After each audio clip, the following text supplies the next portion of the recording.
Let's talk about one of the most bizarre and frankly unsettling paradoxes in the history of crime, the case of Dennis Nilsen.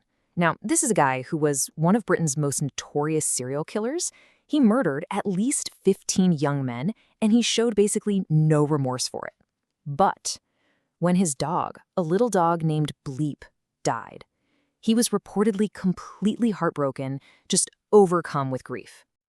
And that is the central question we're going to dig into here. How is that possible? How could a person be capable of such deep, genuine affection for an animal while showing this chilling, absolute indifference to the human lives he was taking? It forces us to look past the easy label of monster and really try to understand the twisted logic going on inside his head. And you can see the conflict right here, laid out plain as day. For his dog, you had deep affection, fierce protection, he saw loyalty. But for his victims, it was a complete blank, emotional numbness, treating them like objects, and just total indifference. This huge difference, that's the key. That's what we need to unpack to understand what was going on. Okay, so where do we even start with something like this? Well, a good first step is to bring in a really powerful psychological idea that helps explain how dehumanization can happen. It's a theory called mind denial. In mind denial, well, it's pretty much what it sounds like. It's when you, on a very deep psychological level, refuse to see another being as having a mind like yours, with feelings, hopes, intentions, a whole inner world. It's the act of denying their consciousness. And when you do that, you're essentially turning a person into a thing. So, according to this theory, Nilsen had no problem giving his dog a mind. Why? Because that relationship was completely safe. Think about it. The dog gave him unconditional love, it was totally dependent on him, and most importantly, it was never ever going to reject him or just get up and leave. For Nilsen, that mind was safe, it was controllable, it wasn't a threat. But with people? Oh, it was a totally different story. A human mind was a terrifying thing to him.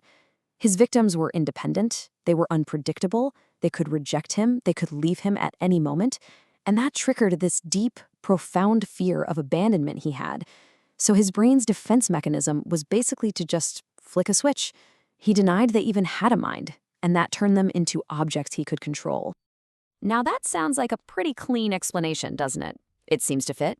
But, and there's always a but, when you really start to poke at it, the whole mind denial theory starts to show some pretty big cracks. It brings up some really unsettling questions that it just can't answer. Okay, for starters, if he was so terrified of other people and their independence, why did he constantly seek them out? Why bring all these young men back to his apartment?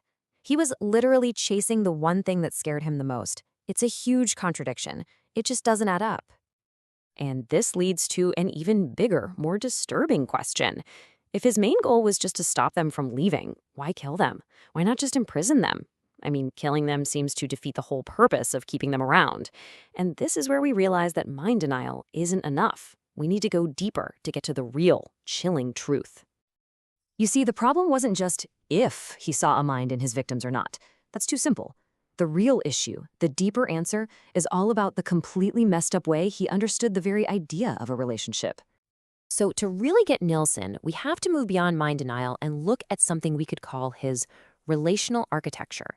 It's like his internal wiring, his blueprint for how to connect with other beings was just completely, fundamentally broken. And this right here, this table really breaks down his twisted logic. So look at the dog. That relationship, safe and subordinate. He had total control, so sure, he felt secure enough to give it a mind. Now, a living human, that's an unstable reciprocal relationship. He had zero control. That caused intense fear, so no mind for you. But then look at the third category, the corpse. Here, he had total control again.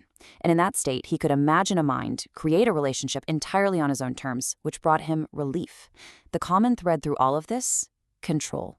It all came down to control. And that, right there, brings us to the absolutely chilling logic of why he killed. Because for Dennis Nilsen, murder wasn't about ending a life.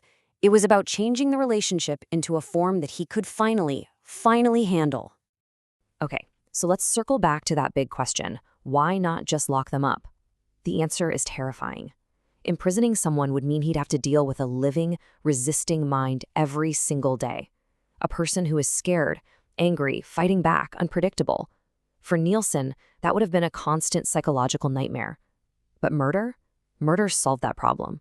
It got rid of the threatening, unpredictable mind and created a silent, controllable object. It made the relationship, in his twisted worldview, finally safe. And this is the line that just sends a chill down your spine. It's the core of it all.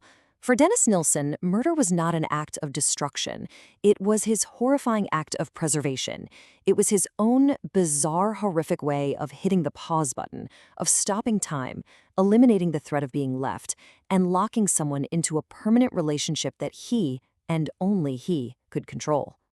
Okay, so why are we digging into something so dark? What's the point? Because trying to understand a mind this twisted actually teaches us a lot about the darker potentials of human psychology in general.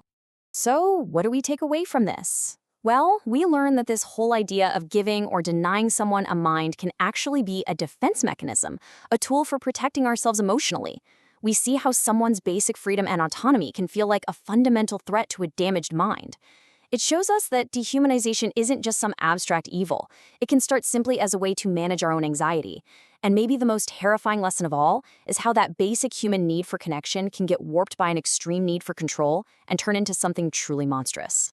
And all of this leaves us with one last, pretty uncomfortable question to ask ourselves. Look, Nilsen is an absolute monster, an extreme, horrifying case. But think about it. In our own lives, when we get scared or angry or feel threatened, how easy is it, even just for a moment, to forget that the person in front of us has a whole, rich, complex world inside their head, just like we do?